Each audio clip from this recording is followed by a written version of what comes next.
കഴിഞ്ഞ ചില ദിവസങ്ങൾക്ക് മുൻപ് ഒരു ദൈവദാസൻ ഇങ്ങനെ പറയുന്നത് കേട്ടു. അദ്ദേഹം ഒരു സുവിശേഷ യോഗത്തിൽ പ്രസംഗിക്കുക.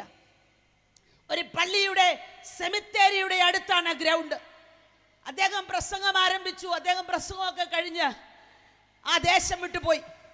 ചില നാളുകൾ കഴിഞ്ഞപ്പോൾ മറ്റൊരു സുവിശേഷ യോഗത്തിന് വേണ്ടി വന്നപ്പോൾ ആ ദൈവദാസന്റെ അടുക്കൽ ഒരു മനുഷ്യൻ വന്നിട്ട് പറഞ്ഞു, നിങ്ങൾ പറഞ്ഞ വചനമാണ് എന്നെ രക്ഷിച്ചത്. ആ ദൈവദാസനൊന്നും മനസ്സിലായില്ല. എന്താ കാര്യമെന്ന് ചോദിച്ചു. ചില നാളുകൾക്ക് മുൻപ് ഈ സെമിത്തേരിയുടെ അടുത്ത് നിങ്ങൾ വന്ന് പ്രസംഗിച്ചപ്പോൾ ഞാൻ ഈ ഗ്രൗണ്ടിലിരുന്ന് കേട്ടയാളല്ല. വനത്തിലെ ചില പ്രത്യേക സാധനങ്ങൾ മോഷ്ടിച്ചതുകൊണ്ട് വനപാലകരും പോലീസുകാരും എന്നെ ഓട്ടമോടിക്കുക. എന്നെ എവിടെ കണ്ടുപിടിച്ചാലും അറസ്റ്റ് ചെയ്യുവാനുള്ള അറസ്റ്റ് വാറന്റുമായി അവർ നടക്കുമ്പോൾ എന്നെ അവരുടെ കയ്യിൽ കിട്ടിയില്ല. ഞാൻ ആ സമയത്ത് ആ പുതിയ സെമിത്തേരിയിൽ ഒരു സ്ലാബ് മാറ്റി ആ കുഴിക്കകത്തിറങ്ങിയിരിക്കുക ഭയപ്പെട്ട്. ആ സമയത്താണ് രക്ഷിക്കുന്ന യേശു ക്രിസ്തുവിനെ കുറിച്ച് നിങ്ങൾ ഇവിടെ വിളിച്ചു പറഞ്ഞത്. അന്ന് ഞാൻ തീരുമാനമെടുത്തു, എനിക്കൊരായുസ്സിന് ലഭിച്ചാൽ ഞാൻ ഈ സുവിശേഷത്തിന് വേണ്ടി ജീവിക്കും. ഇന്ന് അദ്ദേഹം അനുഗ്രഹിക്കപ്പെട്ട ഒരു സുവിശേഷകന് ഇങ്ങനെ മാറ്റം വരുത്താൻ കഴിവുള്ള ഒരു സുവിശേഷം എങ്ങനെ വിളിച്ചു പറയാതിരിക്കും? ആമേൻ, ഹല്ലേലൂയ. ഇതിനെ എവിടെയൊക്കെ എതിർത്തിട്ടുണ്ടോ അവിടെയൊക്കെ ദൈവപ്രവൃത്തി വെളിപ്പെട്ടിട്ടുണ്ട്. റുമേനിയയിലെ ഗവൺമെന്റിന്റെ നടുവിൽ വളരെ പീഡനങ്ങൾ സഹിച്ചുകൊണ്ടിരുന്ന റിച്ചാർഡ് വുംബ്രാൻഡ് ആൻഡ് സബീന വുംബ്രാൻഡിനെ കുറിച്ച് നാം വായിച്ചിട്ടുണ്ട്. 14 വർഷം ദീർഘവർഷങ്ങൾ തടവറയിൽ കഴിയാൻ വിധിക്കപ്പെട്ട കുടുംബം. എന്തുകൊണ്ട്? അവർ യഹൂദ പാരമ്പര്യത്തിൽ ജീവിച്ചവരാണ്. ഒരു വൃദ്ധനായ ആശാരിയുടെ പ്രാർത്ഥനയുടെ മറുപടിയായി റിച്ചാർഡ് വുംബ്രാൻഡ് എന്ന് പറയുന്ന നിരീശ്വരവാദിയായ യഹൂദൻ അദ്ദേഹത്തിന്റെ ഭവനത്തിൽ ചെന്നു.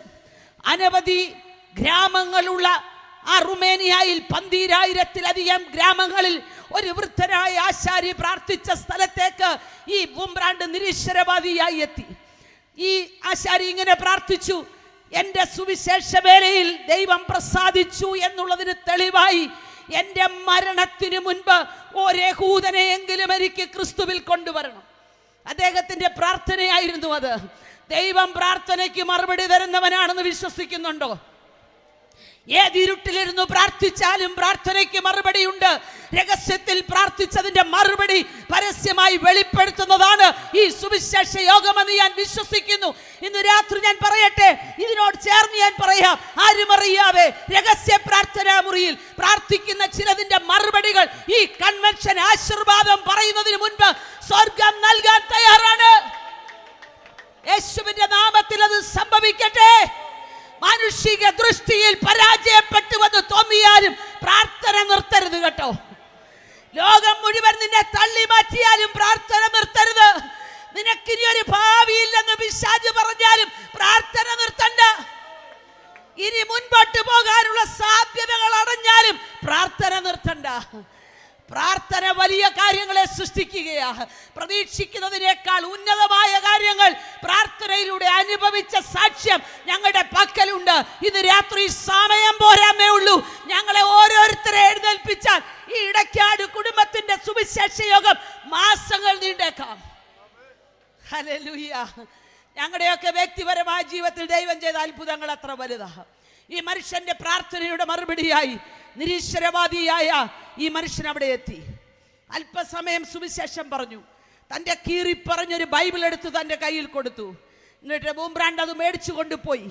ആ പുസ്തകം വായിക്കാൻ തുടങ്ങിയപ്പോൾ ദൈവമില്ലെന്ന് പറഞ്ഞ് വിശ്വസിച്ച് അതിനുവേണ്ടി പ്രവർത്തിച്ച വുംബ്രാൻഡിന്റെ കണ്ണു തുറന്നു. ആ മനുഷ്യൻ സുവിശേഷത്തിൽ വിശ്വസിച്ചു. തൻ്റെ ഭാര്യ വിശ്വസിച്ചു. അങ്ങനെ കുടുംബമായി അവർ ദൈവിക പ്രവർത്തനത്തിൽ ഏർപ്പെട്ടതുകൊണ്ട് ആയിരക്കണക്കിന് ആൾക്കാരെ റുമേനിയയുടെ കമ്മ്യൂണിസ്റ്റ് ഭരണത്തിനകത്തുനിന്ന് സുവിശേഷ സത്യങ്ങളിലേക്ക് അദ്ദേഹം വേർതിരിച്ചു. ഹല്ലേലൂയ. അവരുടെ മകനായ മിഖായി എന്ന മകനെ കുറിച്ച് ഞാൻ വായിച്ചിട്ടുണ്ട്.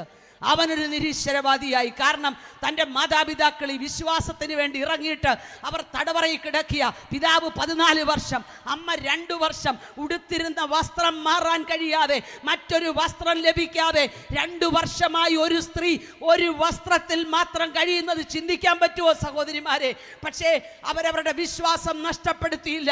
മിഖായി എന്ന് പറയുന്ന നിരീശ്വരവാദിയായ മകൻ അമ്മയെ കാണാൻ വന്നപ്പോൾ അമ്മയുടെ മുഖം വളരെ ക്ഷീണിച്ചാണെങ്കിലും അവർ വളരെ ധൈര്യത്തോടെ പറഞ്ഞു, മോനെ, യേശു ജീവിക്കുന്ന ദൈവമാ, അതുകൊണ്ട് ബാക്കിയൊന്നും നീ ശ്രദ്ധിക്കണ്ട, ഞാൻ സേവിക്കുന്ന ദൈവം ജീവനുള്ളവനാണെന്ന് പറഞ്ഞു.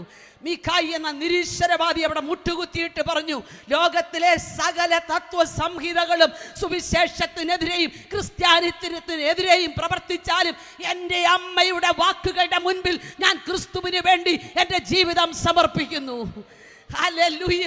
അങ്ങനെയാണെങ്കിൽ പ്രാർത്ഥിക്കുന്ന, ദൈവത്തെ അന്വേഷിക്കുന്ന മാതാപിതാക്കളുടെ തലമുറ അല്പം വൈകി എന്ന് തോന്നിയാൽ ഈ രാത്രി പ്രാർത്ഥന നിർത്തണ്ട, അവർ മടങ്ങി വരികയാ.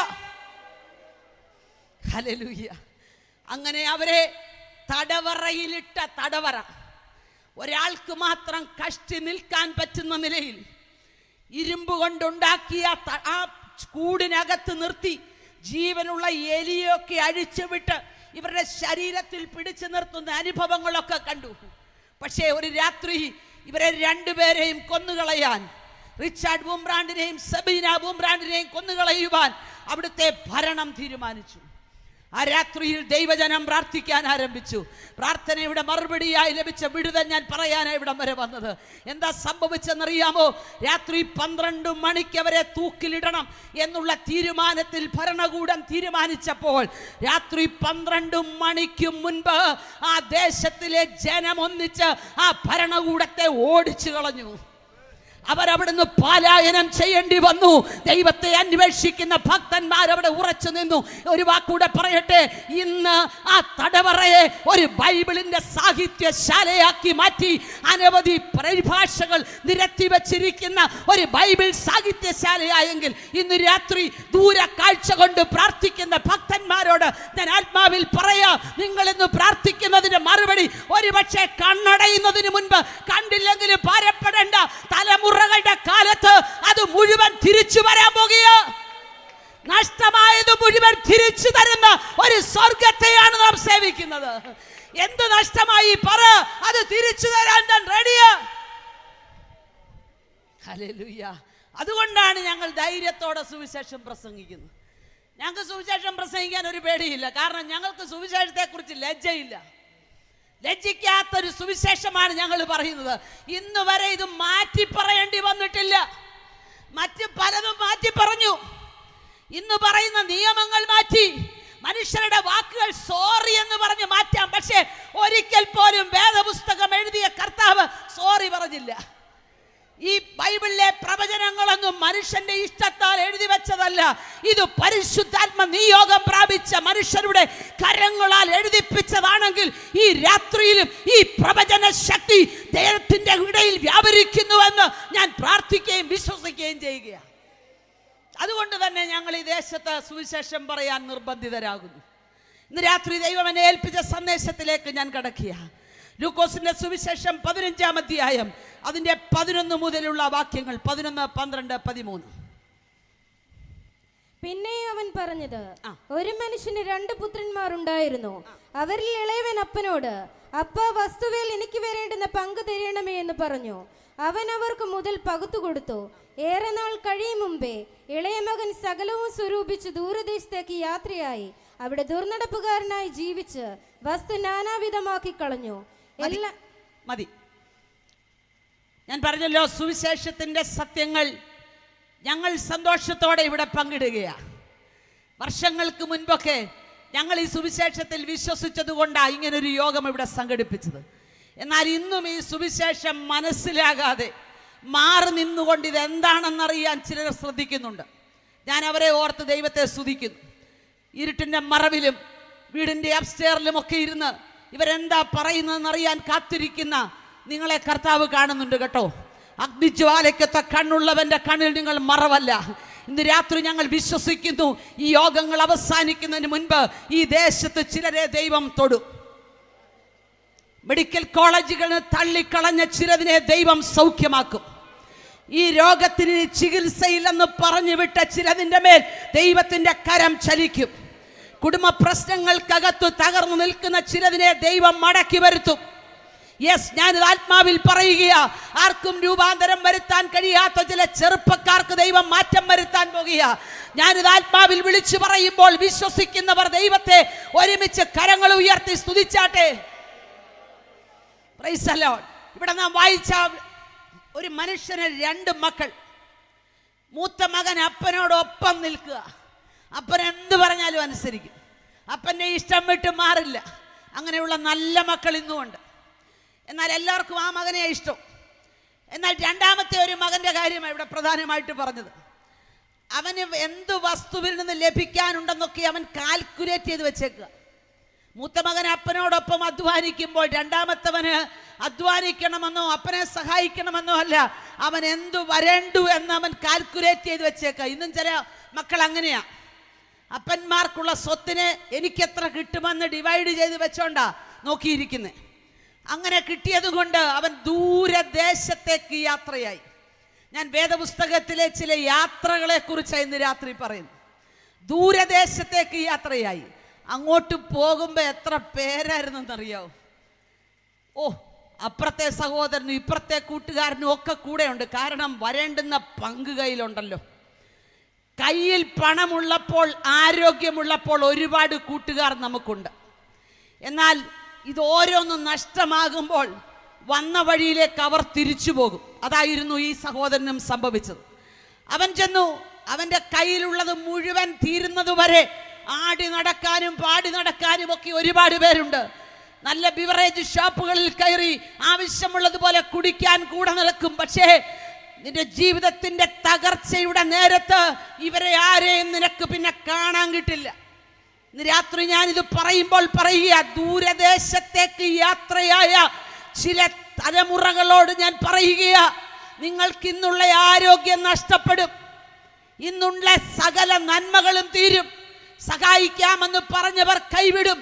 പക്ഷേ നിങ്ങളെ നോക്കിയിരിക്കുന്ന വഴിക്കണ്ണുകളുമായി ഇറങ്ങിപ്പോയപ്പോൾ മുതൽ മടങ്ങി വരുമെന്ന പ്രതീക്ഷയോടെ കാത്തിരിക്കുന്ന ഒരപ്പനെ ഇന്ന് രാത്രി ഞങ്ങൾ ഈ ദേശത്തിന് പരിചയപ്പെടുത്തുകയാണ്. ഹല്ലേലൂയ. ഈ മനുഷ്യൻ പോയപ്പോൾ മുതൽ അപ്പൻ ഇങ്ങനെ വാതിക്ക നോക്കിയിരിക്കുക തിരിച്ചു വരുന്നത്. അവന് തിരിച്ചു വരാൻ മനസ്സില്ല. പണം തീർന്നു, ചെറുപ്പക്കാരെല്ലാം വിട്ടുപോയി, സൂഹിക്കാവുന്ന എല്ലാ സുഖങ്ങളും തീർന്നു.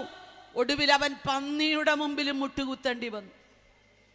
പന്നിക്ക് കൊടുക്കുന്നത് കൊണ്ട് തൃപ്തിയാകാമെന്ന് വിചാരിച്ചു. പക്ഷേ പന്നിയുടെ ഭക്ഷണവും പന്നിക്ക് പോലും തികയുന്നില്ല. അങ്ങനെ വന്നപ്പോഴാണ് അവൻ്റെ അകത്തൊരു ചേഞ്ച് വന്നത്. ഞാൻ എൻ്റെ ഭാഷയിൽ പറഞ്ഞാൽ അവൻ്റെ അകത്തൊരു മാനസാന്തരം വന്നു. ആ മാനസാന്തരം വന്നപ്പോൾ അവൻ ചിന്തിച്ചു, ഇല്ല, ഞാൻ എൻ്റെ അപ്പൻ്റെ ഭവനത്തിലേക്ക് പോകും. ആ സമയത്ത് യേശു അവൻ്റെ കൈക്ക് പിടിച്ചു. അവനെ മടക്കി അവൻ്റെ അപ്പൻ്റെ അടുക്കലേക്ക് കൊണ്ടുവന്നതുപോലെ സ്വർഗീയ പിതാവിൻ്റെ അടുക്കലേക്ക് മടക്കി കൊണ്ടുവന്നു. ഞാൻ ചോദിക്കട്ടെ, മദ്യത്തിനും മയക്കുമരുന്നിനുമൊക്കെ അടിമകളായ ചെറുപ്പക്കാരെ ഞാൻ ഒരുപാട് പേരെ കണ്ടിട്ടുണ്ട്.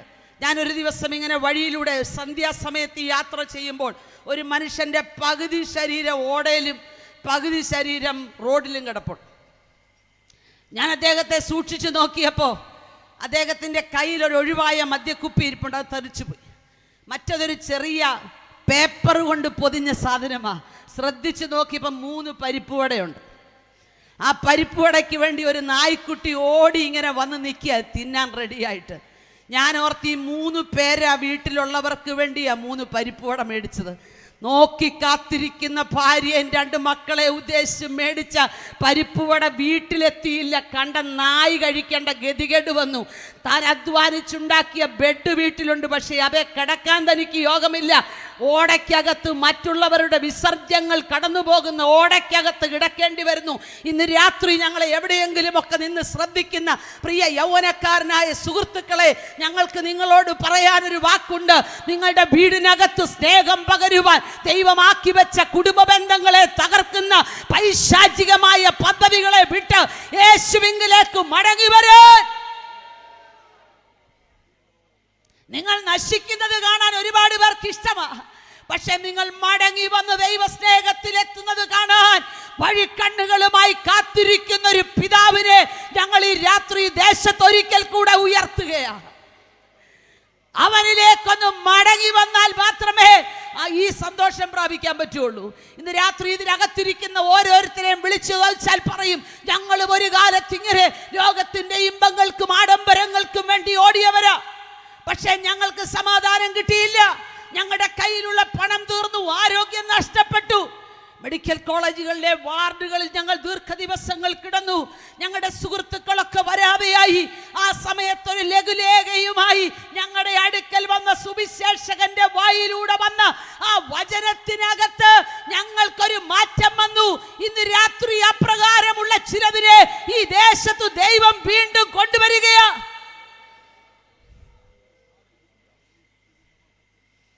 പരിശുദ്ധാത്മാവ് ഒരു മനുഷ്യനെ സ്പർശിച്ചാൽ അവൻ്റെ ജീവിതത്തിന് മാറ്റം വരും. ഞാനൊരു കാര്യം ചോദിക്കട്ടെ, അപ്പൻ്റെ അടുക്കൽ നിന്ന് പോയപ്പോൾ അവൻ ഉടുത്ത വസ്ത്രമാണോ ഇത്രയും നാൾ കഴിഞ്ഞിട്ടും അവൻ ഉടുത്തോണ്ട് വരുന്നേ? അല്ലായിരിക്കുമല്ലോ. അതൊക്കെ പഴകി വേറെ ഉടുത്തു കാണും. ഇപ്പോൾ ആ കൊണ്ടുപോയ വസ്ത്രമൊന്നുമല്ല. പക്ഷേ ആ അപ്പൻ്റെ നോട്ടത്തിൻ്റെ മുൻപിൽ അപ്പന് മനസ്സിലായി, മുഷിഞ്ഞാണ് വരുന്നതെങ്കിലും തൻ്റെ മകനാണ് വരുന്നതെന്ന്. ആ അപ്പൻ അവൻ ഇങ്ങോട്ട് വരട്ടെ നോക്കി നിന്നില്ല, ഓടിച്ചെന്നവനെ കെട്ടിപ്പിടിച്ചു. എത്ര മുഷിഞ്ഞ വസ്ത്രവുമായിട്ടാണ് വരുന്നതെങ്കിലും അവനെ ഓടിച്ചെന്ന് കെട്ടിപ്പിടിക്കാൻ ഒരു പിതാവിനല്ലാതെ മറ്റാർക്കും കഴിയില്ല. രാത്രി ഞാൻ ചോദിക്കട്ടെ, അങ്ങനെ സ്നേഹിക്കുന്ന ഒരപ്പനെ വിട്ട് യാത്ര തുടങ്ങിയിട്ട് നാളെ എത്രയായി? പലരും പറഞ്ഞു നോക്കി, ഉപദേശിച്ചു നോക്കി, ഇനി മദ്യം ഉപയോഗിക്കില്ലെന്ന് ഭാര്യയുടെ തലയിൽ തൊട്ട് സത്യം ചെയ്തു. പക്ഷേ വൈകുന്നേരമാകുമ്പോൾ അതിലേക്ക് വശീകരിക്കുന്ന ശക്തികളുടെ മുൻപിൽ പിന്നെയും ഈ കുടുംബ ബന്ധങ്ങളെ തകർക്കുന്ന പിശാചിന്റെ പദ്ധതികളുമായി നിങ്ങൾ ഇണചേർന്ന് നടക്കുന്നെങ്കിൽ ഇന്ന് രാത്രി പരിശുദ്ധാത്മാവ് പറയുന്നു, ഈ പിശാചിന്റെ പ്രവർത്തികളെ അഴിക്കുവാൻ പ്രത്യക്ഷനായ ഒരു ദൈവപുത്രന്റെ സാന്നിധ്യം നിങ്ങളുടെ വീടുകൾക്കകത്ത് ഇറങ്ങി വരട്ടെ. ഞങ്ങൾ അതുകൊണ്ട് ധൈര്യത്തോടെ പറയുന്നു, മറ്റൊരുത്തനും രക്ഷയില്ല. മറ്റൊരാൾക്കും ഈ ദേശം വിടുവിക്കാൻ കഴിയില്ല. നിങ്ങളുടെ തകർന്ന ജീവിതത്തെ വിടുവിക്കുവാൻ മറ്റൊരാൾക്കും കഴിയില്ല. ആകാശത്തിന്റെ കീഴേ മനുഷ്യരുടെ ഇടയിൽ നൽകപ്പെട്ട വേറൊരു നാമവും ഇല്ലേ ഇല്ല. ആ മകൻ മടങ്ങി വരുന്നത് കാത്തിരുന്ന ഒരു പിതാവിനെ പോലെ ഈ രാത്രി ഈ ദേശത്തിടയ്ക്കാട് ദേശത്തുള്ള ആരെങ്കിലും യേശു ക്രിസ്തുവിനെ യഥാർത്ഥമായി സ്നേഹിപ്പാൻ കഴിയാതെ മറ്റുള്ള പലതിനകത്തും നിങ്ങൾ ഇൻവോൾവ് ആയി നിൽക്കുന്നെങ്കിൽ ഈ രാത്രി നിങ്ങളോട് മതം മാറാൻ ഞങ്ങൾ പറയില്ല. നിങ്ങൾ നിൽക്കുന്ന മതം മാറാനുള്ളൊരു പ്രസംഗമല്ലിത്. മനസ്സിന് മാറ്റം വന്നുകൊണ്ട് ഞങ്ങൾ പോന്നതാ. ഞങ്ങളുടെയൊക്കെ പള്ളികളിൽ ഇന്ന് ഞങ്ങളുടെ ശവക്കോട്ടകൾ കിടക്കുക. ഇടയ്ക്കിടയ്ക്ക് അവർ വന്ന് ക്ലീൻ ചെയ്യാനൊക്കെ പൈസ ചോദിച്ചുകൊണ്ടിരിക്കുക. എന്തിനാണെന്നറിയാമോ? തിരിച്ചു ചെല്ലുമെന്ന് ഓർത്ത്. പക്ഷേ തിരിച്ചു ചെല്ലാൻ ഇടയാകരുതേ എന്ന് ഞങ്ങൾ പ്രാർത്ഥിക്കുക. ഞങ്ങൾ കണ്ടെത്തിയ ഈ സുവിശേഷത്തിന്റെ ശക്തി അത് മരണം വരെ ഞങ്ങളെ സ്വാധീനിക്കുന്നതാണ്. ഇതിന്റെ മുൻപിൽ ഞങ്ങൾ മാറി നിൽക്കുകയില്ല. പീഡനങ്ങൾ വർദ്ധിക്കുന്നു. വടക്കേ ഇന്ത്യയിൽ രക്തസാക്ഷി മരണങ്ങൾ വർദ്ധിക്കുന്നു.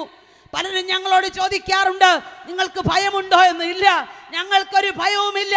ഞങ്ങളെ രക്ഷിച്ച ഈ സത്യസുവിശേഷത്തിന് വേണ്ടി മരിക്കാൻ ഞങ്ങൾക്ക് ഭയമില്ല. വേദപുസ്തകത്തിലെ യാത്രകളിൽ എന്നെ സ്വാധീനിച്ച ഏറ്റവും വലിയ യാത്രയാണ് ഈ മുടിയൻ പുത്രൻ എന്ന് വിളിക്കുന്ന അവൻ്റെ മടക്കയാത്ര. മറ്റു പല യാത്രകളുമുണ്ട്. ഒന്ന് സക്കായി എന്ന് പറയുന്ന മനുഷ്യൻ ടാക്സ് കളക്ടറാണ്. ലോകപ്രകാരം പദവിയൊക്കെയുണ്ട്. പക്ഷേ അവൻ്റെ ഹൃദയത്തിനകത്തൊരാഗ്രഹം യേശു എങ്ങനെയുള്ളവനാണെന്നറിയണം. യേശുവിനെ കാണാൻ വേണ്ടി വന്നതാ, പക്ഷെ യേശുവിനെ കൊണ്ടാ പോയത്. ഇന്ന് രാത്രി യേശുവിനെ കാണാൻ ആരെങ്കിലും വന്നോ? ഈ സുവിശേഷ യോഗത്തിൽ ആൾക്കാർ വരുന്നുണ്ട്, എങ്ങനെ ഉണ്ടെന്നൊന്ന് കാണാം. ഒരു സ്ത്രീയാ പ്രസംഗിക്കുന്നത്, എന്താ പറയുന്നതെന്ന് കേൾക്കാം. ഇതൊക്കെ നല്ലതാ, പക്ഷേ നിങ്ങൾ യേശുവുമായിട്ടേ മടങ്ങിപ്പോകാവുള്ളൂ. നിങ്ങൾ വന്നതുപോലെ പോകരുത്. സക്കായിയോട് ചോദിക്കണം, സക്കായി, യേശുവിനെ കണ്ടതുകൊണ്ട് നിനക്കെന്താ മാറ്റം വന്നേ? എൻ്റെ ജീവിതം മുഴുവൻ മാറി. ഞാൻ മറ്റുള്ളവരിൽ നിന്ന് പിരിച്ചെടുക്കാൻ മാത്രം ആഗ്രഹിച്ചൊരു മനുഷ്യനാ. പക്ഷെ യേശുവിനെ കണ്ടപ്പോൾ എനിക്ക് ഇങ്ങോട്ട് കിട്ടാനല്ല, കൊടുക്കാനൊരു മനസ്സാണ് എനിക്കുണ്ടായത്. ഞങ്ങളും അങ്ങനെ കൊടുക്കാൻ ആഗ്രഹിക്കുന്നവരാ.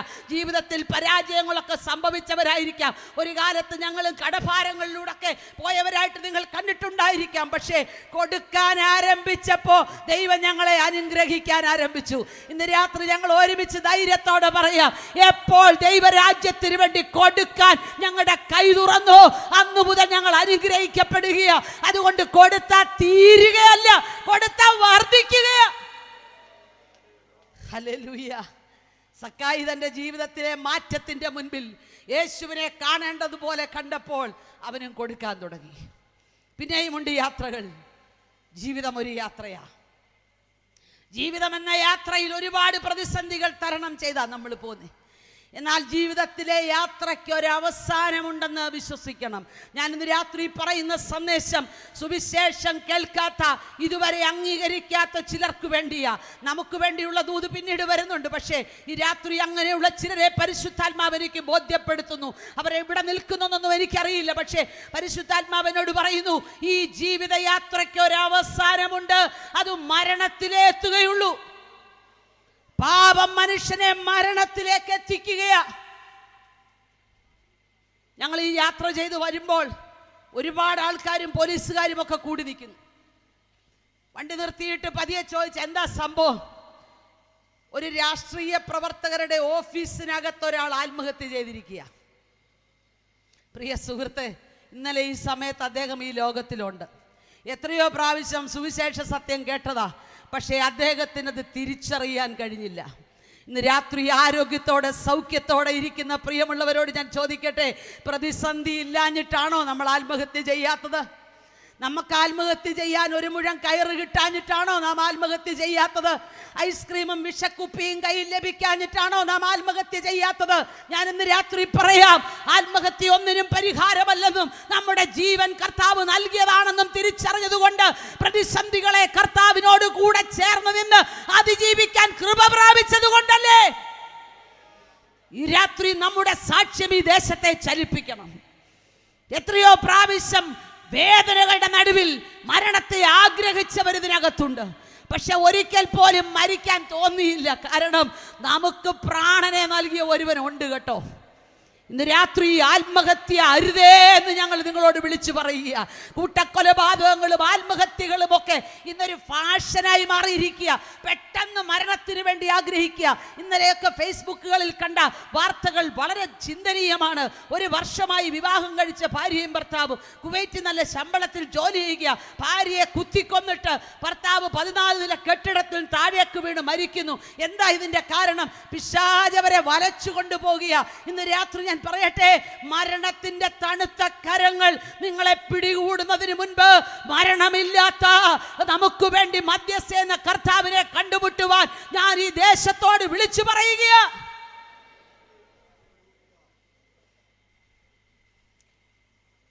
ഞങ്ങളൊക്കെ താമസിക്കുന്ന സ്ഥലത്ത് ഒരുപാട് കത്തോലിക്ക സഹോദരങ്ങളൊക്കെ താമസിക്കുന്നുണ്ട്. മിക്കവാറും എല്ലാ ദിവസങ്ങളും എഴുന്നേൽക്കുമ്പോൾ കേൾക്കുന്ന പാട്ട്, മരണം വരുമൊരു നാൾ ഓർക്കുക മർത്യ നീ, കൂടെ പോരും നിൻ ജീവിത ചെയ്തികളും, സൽകൃത്യങ്ങൾ ചെയ്യുക നീ അലസത കൂടാതെ. ഇത് കേട്ടാ എഴുന്നേറ്റ് വരും. എന്താ പറഞ്ഞേ? മരണം വരും ഒരു നാൾ, ഓർക്കുക, സൽകൃത്യങ്ങൾ ചെയ്താൽ മതി രക്ഷപ്പെടുമെന്ന. ഒരു തിരുത്ത്, സൽകൃത്യങ്ങൾ കൊണ്ട് രക്ഷപ്പെടില്ല. അകത്തിരിക്കുന്നവർക്കൊരാമേൻ പറയാലോ. സൽകൃത്യങ്ങൾ കൊണ്ട് രക്ഷപ്പെടുമായിരുന്നെങ്കിൽ രക്ഷപ്പെടേണ്ട പലരും ഉണ്ടായിരുന്നു. യേശു ജീവിതത്തിൽ വരാതെ ചെയ്യുന്ന ഒരു സൽപ്രവർത്തികൾ കൊണ്ടും നമുക്കാർക്കും രക്ഷപ്പെടാൻ കഴിയില്ല. സകല മാനവജാതിയുടെയും പാപത്തിന്റെ പരിഹാരത്തിനു വേണ്ടി ക്രൂശിൽ തകർക്കപ്പെട്ട ക്രിസ്തു ജീവിതത്തിൽ എത്താതെ ചെയ്യുന്ന സൽപ്രവർത്തികൾ മുഴുവൻ വെള്ളത്തിൽ വരച്ച വര പോലെയാണ്. അതുകൊണ്ട് സൽപ്രവർത്തികൾ കൊണ്ടാരും രക്ഷപ്പെടത്തില്ല. യാക്കോബായ സഭയിൽ ഞങ്ങൾ നിന്നപ്പോൾ അവിടെ പാടുന്നൊരു മനോഹരമായ പാട്ടുണ്ട്. മരണത്തിൻ ദൂതൻ അരികെ വന്നപ്പോൾ ചുറ്റും നോക്കി തുണ ചെയ്യുവാൻ വന്നില്ലാരും. ഇത് ഈ ശവം എടുക്കുന്ന സമയത്ത് തിരക്കോടെ അച്ഛൻ പാടുക, നമ്മളും കേൾക്കണില്ല, ശവോട്ട് കേൾക്കുന്നുമില്ലല്ലോ, ആരും ശ്രദ്ധിക്കുന്നില്ല. പക്ഷേ അർത്ഥമൊന്ന് നോക്കിക്കേ, മരണത്തിന്റെ ദൂതൻ നിന്റെ അടുക്ക വന്നപ്പോൾ ചുറ്റുപാടും നോക്കി ആരെങ്കിലും സഹായിക്കാനുണ്ടോന്ന്, ആർക്കും സഹായിക്കാൻ പറ്റിയില്ല. അങ്ങനെയാണെങ്കിൽ മരണത്തിന്റെ സമയത്ത് സഹായിക്കുന്നതിനേക്കാൾ ആരോഗ്യമുള്ളപ്പോൾ സഹായിക്കാൻ കഴിവുള്ള ഒരു ദൈവപുത്രനെയാണ് ഞങ്ങൾ ഇവിടെ ഉയർത്തുന്നത്. അവനെ മരിച്ചവരുടെ ഇടയിലല്ല അന്വേഷിക്കേണ്ടത്, അവൻ ജീവനുള്ളവനാണ്. രാത്രി ഞങ്ങൾ നിങ്ങളോട് പറയുന്നു, മരണത്തിന്റെ മുന്നമേ മരണമില്ലാത്തവനെ ഒന്ന് കണ്ടുപിടിക്കാമോ? നിങ്ങളുടെ അമ്മയുടെ ഉദരത്തിൽ ഉരുവാകുന്നതിന് മുൻപേ ആ കണ്ണുകൾ നിങ്ങളെ കണ്ടത്. അങ്ങനെയാണെങ്കിൽ ആ കർത്താവിനെ ഒന്ന് തിരിച്ചറിയാൻ ഒരു സമയം ഒന്ന് മാറ്റിവെക്കാമോ? വെള്ളത്തിൽ യാത്രയിൽ വെച്ചാണോ? ആരാധനയ്ക്കായി പള്ളിയിൽ പോകുന്ന നേരത്താണോ? കള്ളം പറഞ്ഞു ചിലർ വ്യാപാര ചന്തയിലോ കള്ളക്കേസിന് പോയി കച്ചേരി തിണയിലോ? വളരെ മനോഹരമായ ഒരു പാട്ട് ഞങ്ങൾ കേരളത്തിന്റെ 14 ജില്ലകളിലും പരസ്യയോഗങ്ങളിൽ പാടാറുണ്ട്.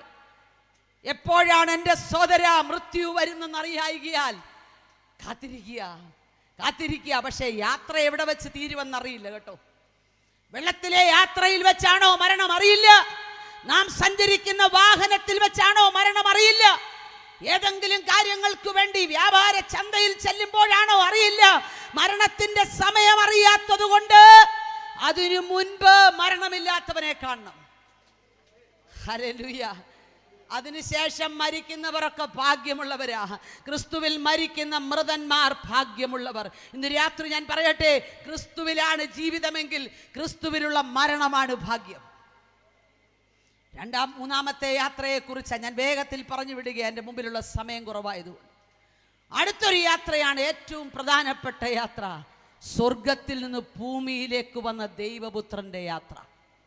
മറ്റുള്ളതെല്ലാം വ്യക്തിപരമായ ജീവിതത്തിന്റെ സന്തോഷത്തിന് വേണ്ടിയുമൊക്കെ നാം യാത്ര ചെയ്തതാ. പക്ഷേ സ്വർഗത്തിൽ പിതാവിനോട് സമമായി നിന്ന ദൈവപുത്രൻ ഭൂമിയിലേക്ക് വന്നത് ഒരു വെറും കഥയല്ല, അതൊരു സംഭവമായിട്ട് വരാൻ കാരണം എന്നെയും നിങ്ങളെയും ഓർത്തത് കൊണ്ടാണെന്ന് വിശ്വസിക്കുന്ന ദൈവജനം ദൈവത്തെ സ്തുതിച്ചാട്ടെ. സ്വന്തം പുത്രനെ ആദരിക്കാതെ നമുക്ക് വേണ്ടി ഏൽപ്പിച്ചു തരുവാൻ പിതാവിന് പ്രസാദം തോന്നി. എങ്ങനെ? കാൽവറി ക്രൂശിൽ താൻ മരിക്കുന്നതിന് നൂറ്റാണ്ടുകൾക്ക് മുൻപ് തന്നെ ആ മരണത്തെക്കുറിച്ച് പ്രവാചകന്മാരിലൂടെ എഴുതി വെച്ചു.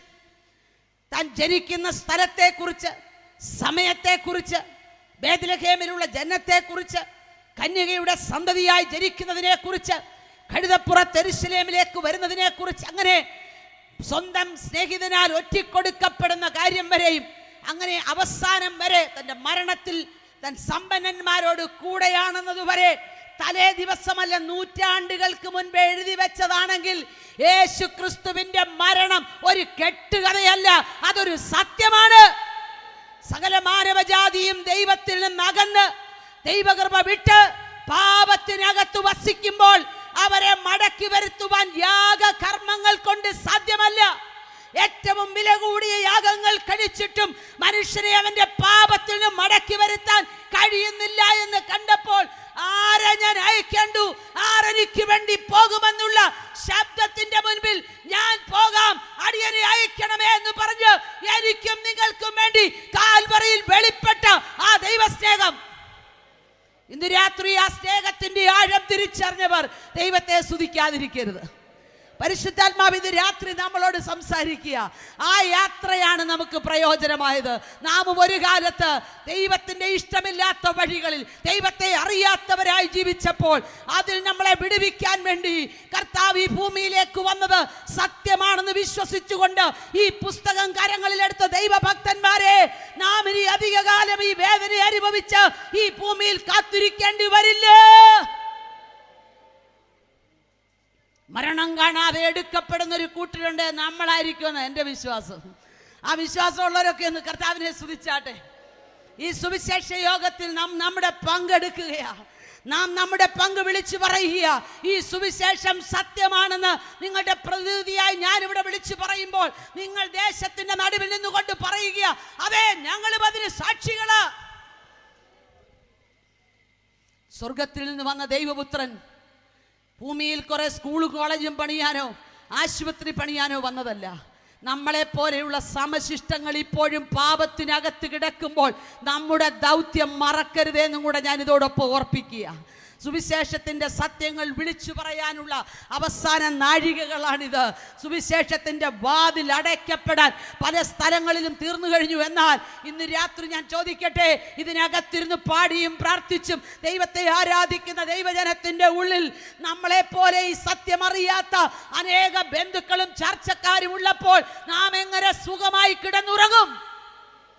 ഇന്ന് രാത്രി ഞാൻ ചോദിക്കട്ടെ, നമുക്കുള്ള ഭാഗം നാം ക്ലിയർ ചെയ്യുന്നുണ്ടോ? നമുക്ക് നമ്മുടെ ദേശത്തോടെ ഉള്ള ഉത്തരവാദിത്വം നാം ചെയ്യാറുണ്ടോ? നമ്മളോട് പറഞ്ഞ സുവിശേഷം നാം ഒളിച്ചു വെക്കാതെ വിളിച്ചു പറയാറുണ്ടോ? അതോ മറ്റുള്ളവരുടെ മുൻപിൽ നാം അവരോടൊപ്പം ലോകത്തിന്റെ ഇമ്പങ്ങളിൽ സഞ്ചരിക്കുന്നവരാണോ? ഈ രാത്രി മടങ്ങി വരുവാൻ ഞാൻ ദൈവജനത്തോട് അപേക്ഷിക്കുക. സ്വർഗത്തിന്റെ സകല നന്മകളും അനുഗ്രഹങ്ങളും പ്രാപിച്ച് പിതാവിനോട് സമനായിരുന്ന ദൈവപുത്രന് ഈ ലോകത്തിലേക്ക് വന്ന് തകർക്കപ്പെടേണ്ട ആവശ്യമുണ്ടോ? പിതാവ് തൻ്റെ മുഖം മറച്ചു കളഞ്ഞു. അവനെ തകർത്ത് കളവാൻ ദൈവത്തിന് ഇഷ്ടം തോന്നി. എന്തുകൊണ്ട്? എന്നെയും നിങ്ങളെയും ഓർത്ത്. ആ ക്രൂശിൽ കിടന്നുകൊണ്ട് അവൻ സന്തതിയെ കണ്ടു. 2023 മെയ് 5 രാത്രി ഇടയ്ക്കാട് കൺവെൻഷനകത്ത് പങ്കെടുക്കുന്ന നമ്മെ നൂറ്റാണ്ടുകൾക്ക് മുൻപ് കാൽവറി ക്രൂശിൽ കിടന്നുകൊണ്ട് കാണുവാൻ നമ്മുടെ കർത്താവിന് കഴിഞ്ഞു. അതുകൊണ്ടാണ് നാം ഈ പന്തലിനകത്ത് വന്നതെങ്കിൽ സന്തോഷത്തോടെ ദൈവത്തിന് സ്തോത്രം ചെയ്യാമോ? നമുക്ക് ലഭിച്ച ഭാഗ്യ പദവിയോർത്ത് സ്തോത്രം ചെയ്യാമോ? ഇന്ന് രാത്രി ഞാൻ പ്രവാചക ശബ്ദത്തിൽ ഒരു കാര്യം പറയാം. പ്രവാചകനായ എഹെസ്കേലിനോട് ദൈവം ചോദിച്ചു, ഈ അസ്ഥികൾ ജീവിക്കുമോ?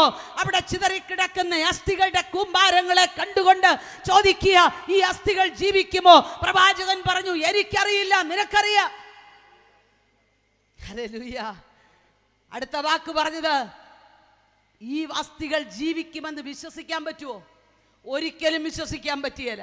സുവിശേഷം കേട്ടിട്ട് അംഗീകരിക്കാർക്ക് മാത്രമല്ല, സുവിശേഷം പറയുന്നവരെ ഉപദ്രവിക്കാനും കൂടെ നിൽക്കുന്ന അസ്ഥികൾ ജീവിക്കുമെന്ന് വിശ്വാസമുണ്ടോ?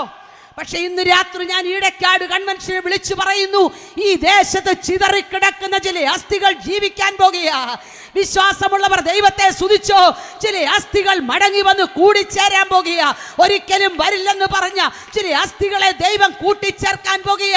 കാൽവറി ക്രൂശിലൂടെ ലഭിച്ച ദൈവിക സന്തോഷത്തെ അകത്തുള്ള ദൈവജനം ഒരുമിച്ച് കരങ്ങളെ അടിച്ച് ദൈവത്തെ സ്തുതിച്ചുകൊണ്ട് പറയണം, ഈ ദേശത്ത് ചില അസ്ഥികൾ കൂടിച്ചേരപ്പെടും. ഒരു മനുഷ്യനെ കൊണ്ടും രൂപാന്തരം വരുത്താൻ കഴിയാത്ത ചിലതിന് മാറ്റം വരാൻ പോകുക. ദേശത്ത് വ്യാപരിക്കുന്ന അന്ധകാര ശക്തികളുടെ പദ്ധതികൾ പൊളിയണമെങ്കിൽ പ്രാർത്ഥിക്കുന്ന ദൈവജനം എഴുന്നേൽക്കണം. ഇന്ന് രാത്രി ഞാൻ വിശ്വാസത്തോടെ പറയുക, ഈ ദേശത്തെ പരിശുദ്ധാത്മാവിന്റെ ശക്തി വർദ്ധിക്കുമ്പോൾ ഈ ദേശത്തെ അന്ധകാര ശക്തികളുടെ തല താഴും. ദൈവജനത്തിന്റെ നന്മയ്ക്കെതിരെ, സുവിശേഷത്തിന്റെ വ്യാപനത്തിനെതിരെ, അഭിഷിക്തന്മാരുടെ ജീവിതത്തിനെതിരെ വർഷങ്ങളായി കിടക്കുന്ന ചില പദ്ധതികൾ ഈ രാത്രി തകരുവാൻ ദൈവജനം ഒരുമിച്ച് പ്രാർത്ഥിക്കാമോ? ഇതുവരെ കാണാത്ത ചില ദൈവപ്രവർത്തികൾ ഈ ദേശത്ത് കാണാൻ പോകുക.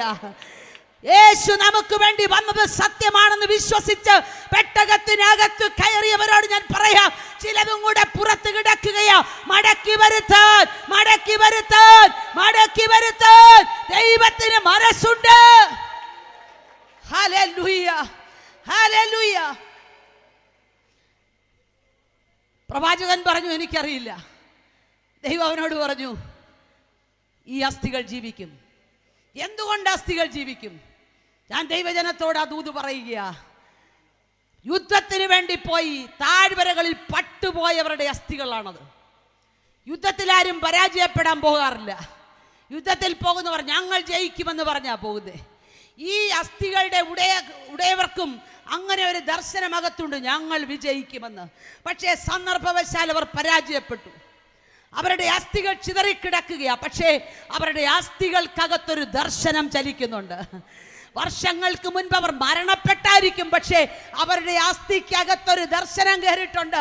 അതുകൊണ്ടാണ് ദൈവം പറഞ്ഞത്, ഇന്നിവരെ നോക്കുമ്പോൾ ഇവർ ചിതറിക്കിടക്കുക, പക്ഷേ വർഷങ്ങൾക്ക് മുൻപ് ഈ ദർശനം ഹൃദയത്തിൽ വഹിച്ച ഈ അസ്ഥികൾ കൂടിച്ചേരാൻ പോകുക. ഞാൻ നിങ്ങളോട് പറയാം, ഈ സുവിശേഷത്തിന്റെ സത്യം ഗ്രഹിച്ചിട്ടും മനസ്സിലായിട്ടും പിന്മാറിപ്പോയി സുവിശേഷകർക്കെതിരെ നിൽക്കുന്ന ചില അസ്ഥികൾ 2023 അത് മടങ്ങി വന്ന് ജീവിക്കുമെന്ന് ഞാൻ ഈ ദേശത്തോട് ആത്മാവിൽ വിളിച്ചു പറയുക. ഞാൻ നിങ്ങളെ ശവക്കുഴിയിൽ നിന്ന് കയറ്റുമെന്നാ ദൈവം പറഞ്ഞ്. അതെ, എങ്ങനെയാ ഈ അസ്ഥിക്കകത്ത് ഈ ദർശനം കിടക്കുന്നേ? പരിശുദ്ധാത്മാവിനോട് പറഞ്ഞൊരു ദൂതി ഞാൻ പറയാം. വീടിനകത്തു നിന്ന് സന്തോഷത്തോടെ ജീവിച്ച യോസഫിനെ വീട്ടിൽ നിന്ന് ഇറക്കി വിട്ടു. സ്വന്തം സഹോദരന്മാരാൽ അവൻ തള്ളപ്പെട്ടു. അവൻ പോയ വഴിക്കൊക്കെ അവന് മനസ്സിലായി, ഞാൻ തള്ളപ്പെട്ടതിൻ്റെ കാരണം ഞാൻ കണ്ട ഒരു ദർശനമാണ്. ആ ദർശനത്തിൻ്റെ പൂർത്തീകരണം എപ്പം നടക്കും അറിയില്ല, ആര് നടത്തും അറിയില്ല. പക്ഷേ അവൻ വിശ്വസിച്ച ദൈവത്തിൻ്റെ സന്നിധിയിൽ അവൻ മാറി നിന്നില്ല. അവൻ കടന്നു പോകാൻ തുടങ്ങി. അവൻ യാത്ര ചെയ്തു, പലയിടത്തു പോയി. അവൻ ചെന്ന സ്ഥലത്തൊക്കെ ദൈവം അവനെ ഉയർത്തി. പക്ഷേ അവൻ്റെ ദർശനത്തിൻ്റെ പൂർത്തീകരണ സ്ഥലം അതല്ല. അവനെ അവന്റെ ദർശനത്തിൽ പുറകോട്ട് വലിക്കുവാൻ പല തരത്തിലുള്ള പ്രലോഭനങ്ങൾ വന്നു. പക്ഷേ ഒന്നിലും വീഴാതെ ദർശനത്തിന് വേണ്ടി ഓടുക. ഇന്ന് രാത്രി ഞാൻ ദൈവജനത്തോട് പറയാം, നിങ്ങളുടെ ദർശനത്തിന്റെ പൂർത്തീകരണത്തിന് മുന്നേ നിങ്ങളെ മാറ്റിക്കളയാൻ പിശാച് വെച്ച പദ്ധതികളെ തിരിച്ചറിഞ്ഞ് ആത്മാവിനെതിരെ ജയിക്കാൻ തയ്യാറാകണം. ഇന്നും പലരെയും വശീകരിച്ച് പാപത്തിന്റെ കെണിയിൽ അകപ്പെടുത്തുന്ന പൈശാചിക ശക്തികളെ കണ്ട് അതിനോട് ഇണങ്ങി നിൽക്കുകയല്ല, അതിനോട് എതിർത്ത് നിൽക്കാൻ തയ്യാറായാൽ അതിവേഗത്തിൽ നിങ്ങൾ കണ്ട ദർശനങ്ങൾ നിങ്ങളുടെ കണ്ണിന്റെ മുമ്പിൽ വെളിപ്പെടും. യോസഫിന്റെ ദർശനം തന്റെ അകത്ത് ചലിച്ചു. ഒടുവിൽ അവനെ മിസ്രൈമിലെ കസേരയിൽ എത്തിച്ചു. അതാ നമുക്കറിയാം ചരിത്രം. പക്ഷേ യോസഫിനറിയാം, തൻ്റെ അകത്ത് ചലിച്ച ദർശനം തൻ്റെ അസ്ഥികളിൽ ഇന്നും ഉണ്ട്. അതുകൊണ്ടാണ് താൻ തൻ്റെ സഹോദരങ്ങളോട് പറഞ്ഞത്, നിങ്ങളെ ഇവിടെ നിന്ന് ദൈവം സന്ദർശിച്ചു കൊണ്ടുപോകും. ആ സമയത്ത് നിങ്ങൾ എൻ്റെ അസ്ഥികളും കൂടെ എടുക്കണം. എന്തിനാണെന്നറിയാമോ? കനാനിലെത്തുമോ എന്ന സംശയം നിങ്ങളുടെ അകത്ത് വരുമ്പോൾ നിങ്ങൾ എൻ്റെ അസ്ഥിയിലേക്ക് നോക്കിയാൽ മതി. ദീർഘവർഷങ്ങൾ വീട്ടിൽ നിന്ന് തള്ളപ്പെട്ടിട്ടും പ്രാർത്ഥിച്ച എനിക്ക് വേണ്ടി ദർശനം പൂർത്തീകരിച്ചൊരു ദൈവമുണ്ടെങ്കിൽ, നിങ്ങളുടെ യാത്രയുടെ ഒടുവിൽ നിങ്ങൾക്ക് വാഗ്ദത്തം ചെയ്ത കനാനിൽ നിങ്ങൾ എത്തുമെന്നുള്ളതിന് മറ്റൊരു തെളിവും വേണ്ട. എൻ്റെ അസ്ഥികളിലേക്ക് നോക്കിയാൽ മതി. ഇന്ന് രാത്രി വചനം കേൾക്കുന്ന ദൈവദാസി ദാസന്മാരെ, നിങ്ങളുടെ അകത്ത് ദൈവം എന്ന ദർശനത്തെ തകർക്കാൻ ലോകത്തിലെ ഒരു ശക്തിക്കും കഴിയില്ലെന്ന് ഞാൻ ആത്മാവിൽ വിളിച്ചു പറയുക. നിങ്ങൾ കണ്ട ദർശനം അതിന്റെ പൂർത്തീകരണത്തിലെത്താൻ പോകുക. വിശ്വസിക്കുന്നവർ ദൈവത്തെ സ്തുതിച്ചാട്ടെ. ഹല്ലേലൂയ. ആ ദർശനമകത്ത് വഹിച്ചാൽ, ഞാൻ മറ്റൊരു കാര്യവും കൂടെ പറയാം. ദീർഘവർഷങ്ങൾ എലിയ പ്രവാചകന്റെ മുന്നാലെ ഇരട്ടി പവറിന് വേണ്ടി ഓടി നടന്നൊരു മനുഷ്യൻ നമുക്കറിയാം. അവൻ മരിച്ച് അടക്കപ്പെട്ടതും നമുക്കറിയാം, എലീശ. പക്ഷേ പട്ടാളക്കാരുടെ കൂട്ടം യുദ്ധത്തിന് വേണ്ടി പോകുമ്പോൾ ഒരുവൻ അവിടെ കടന്നു മരിച്ചു. അവനെ എടുത്ത് എറിഞ്ഞിട്ട് കൂടെയുള്ളവർ മുമ്പോട്ട് യാത്ര ചെയ്യുക. പക്ഷെ അല്പം കഴിഞ്ഞപ്പോൾ പുറകിൽ നിന്നൊരു വിളി. നോക്കിയപ്പം മരിച്ച് എടുത്തെറിയപ്പെട്ടവൻ നടന്നു വരിക. മനസ്സിലാകുന്നുണ്ടോ? അവൻ ചെന്ന് തൊട്ടത് എലീശയുടെ അസ്ഥികളുടെ മേല. അസ്ഥിക്കകത്ത് ദർശനം വഹിച്ചവൻ അവന്റെ അടുക്കൽ എത്തുന്ന ചിലത് ജീവൻ പ്രാപിക്കാൻ പോകുക. ഇന്ന് രാത്രി വിശ്വസിച്ചോ, ഈ കൺവെൻഷനിൽ കടന്നു വന്ന നിന്റെ അകത്തൊരു ചലനമുണ്ടെങ്കിൽ, നിന്റെ അകത്തൊരു ദർശനമുണ്ടെങ്കിൽ, നിന്റെ അടുക്കൽ വരുന്നവർ ജീവൻ പ്രാപിക്കും, നിന്നെ തൊടുന്നവർ ജീവൻ പ്രാപിക്കും. വിശ്വാസത്തോടെ ദൂതേറ്റെടുത്തോ, നിങ്ങളെ തൊടുന്ന ചിലർ ഈ വർഷത്തിൽ വിടുതൽ പ്രാപിക്കാൻ പോകുക. നിങ്ങൾ പറയുന്ന സുവിശേഷത്തിനകത്ത് വിടുതൽ വ്യാപരിക്കാൻ പോകുക. ഈ ദേശത്ത് വർഷങ്ങളായി പോരാടി നിൽക്കുന്ന ചിലതിനോട് പോരാടാൻ നാവിന്റെ മേൽ അധികാരം ലഭിച്ച ദൈവജനമേ, നിങ്ങളുടെ അകത്തുള്ള ദർശനം അതിന്റെ പൂർത്തീകരണത്തിലെത്തുന്ന ദിനങ്ങൾ അടുത്തിട്ടുണ്ട്. യേശുവിന്റെ അധികാരമുള്ള നാമത്തിൽ ഞങ്ങൾ ഈ ദേശത്തിന് വേണ്ടി പ്രാർത്ഥിക്കുകയാ. ഈ ദേശത്തെ ചില വരൾച്ചകൾ മാറട്ടെ. ആർക്കും മാറ്റം വരുത്താൻ കഴിയാത്ത ചിലർക്ക് മാറ്റം വരട്ടെ. ദർശനമകത്തു വഹിച്ചവന്റെ യാത്രയിൽ തൊട്ട ചിലതിന് വിടുതൽ വരികയാ. യേശു ഭൂമിയിലായിരുന്നപ്പോൾ അവൻ തൊട്ടതിന് സൗഖ്യം വന്നെങ്കിൽ യേശുവിന്റെ ശക്തി അകത്തു വഹിക്കുന്ന നിങ്ങളും ഞാനും തൊട്ടാൽ സൗഖ്യമാകില്ലേ? മാരകമായ ക്യാൻസർ രോഗികളുടെ മുൻപിൽ പ്രാർത്ഥിക്കാൻ ധൈര്യത്തോടെ എഴുന്നേൽക്കാൻ ദൈവം ഈ ദേശത്ത് ചിലരോട് പറയുക. ആശുപത്രിയിൽ തള്ളപ്പെട്ട ചിലതിനെ കണ്ടിട്ട് ഏറ്റവും കൂടിയ ഡോക്ടറിന്റെ ഫോൺ നമ്പർ കൊടുക്കാൻ നിൽക്കട്ടെ. നിങ്ങളുടെ അടുക്കൽ ആ വിഷയത്തെ എത്തിച്ചത് സ്വർഗത്തിലെ ദൈവമാണെന്ന് വിശ്വസിക്കാമോ? അങ്ങനെയാണെങ്കിൽ നിങ്ങളുടെ ദേശത്ത് ഒരു രോഗത്തിനും സൗഖ്യമില്ലാതെ ഭാരപ്പെട്ട് നടക്കുന്ന ചിലതിനെ ഈ ദിനങ്ങളിൽ നിങ്ങൾ പ്രാർത്ഥിച്ച് സൗഖ്യമാകാൻ പോകുക. അതിനുവേണ്ടി പുറത്തുനിന്ന് ഒരാൾ വരണമെന്നില്ല, പ്രസിദ്ധനായ ഒരാൾ വരണമെന്നില്ല. വിശ്വസിക്കുന്നവർക്ക് വേണ്ടി വ്യാപരിക്കുന്ന ദൈവശക്തി നിങ്ങളുടെ നാവിന്റെ മേൽ വെളിപ്പെട്ടാൽ നിങ്ങൾ പ്രാർത്ഥിക്കുക പോലും വേണ്ട. നടന്നു പോകുമ്പോൾ ഈ ദേശത്ത് ചിലത് സൗഖ്യമാകാൻ പോകുക.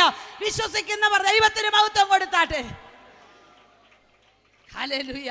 എത്രയോ പേർക്ക് ദൈവം സൗഖ്യം തന്നു. ഞങ്ങളുടെയൊക്കെ അനുഭവത്തിൽ പറഞ്ഞാൽ ക്യാൻസറാണ്, ഇനി ഒരു കുഞ്ഞുങ്ങളും ഉണ്ടാകില്ലെന്ന് പറഞ്ഞ ഞങ്ങളുടെ പ്രിയ സഹോദരിമാർ എത്ര പേർക്ക് അനുഗ്രഹിക്കപ്പെട്ട തലമുറകളെ ദൈവം നൽകി.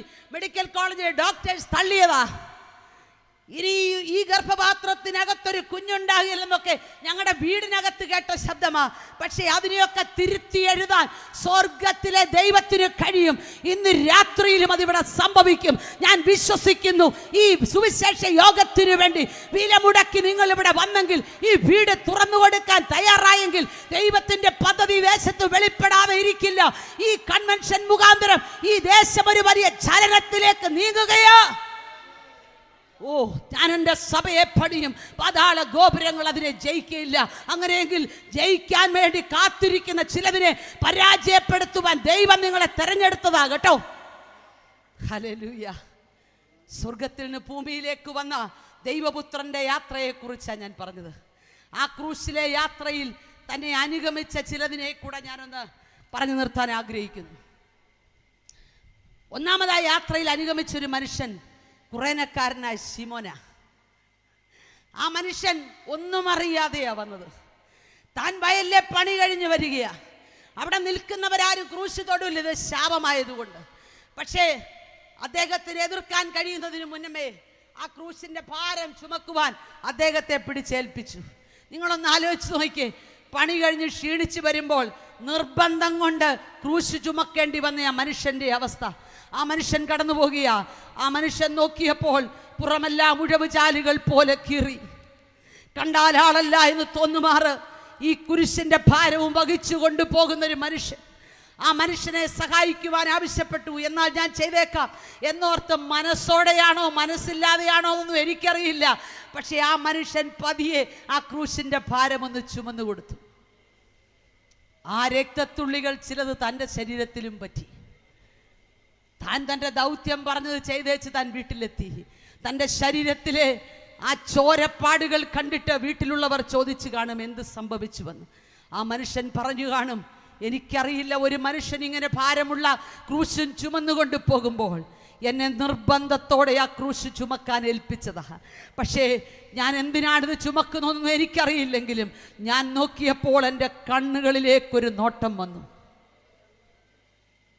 യേശു അവൻ്റെ കണ്ണുകളിലേക്ക് നോക്കിയിട്ട് ഒന്നും സംസാരിച്ചതായിട്ട് അവിടെ പറയുന്നില്ല. പക്ഷേ ഞാനിന്ന് രാത്രി എൻ്റെ ദൈവത്തിന് നന്ദി പറയുക. മനസ്സോടെ അല്ലെങ്കിലും അറിവില്ലായ്മയിലാണെങ്കിലും ഒരിക്കലെങ്കിലും ഈ ക്രൂശിന്റെ ഭാരമൊന്ന് താങ്ങിയേക്കാമെന്നോർത്ത നമ്മുടെ പിതാക്കന്മാർ ചെയ്തതിന്റെ പ്രതിഫലമല്ലേ നാം ഈ അനുഭവിക്കുന്നത്?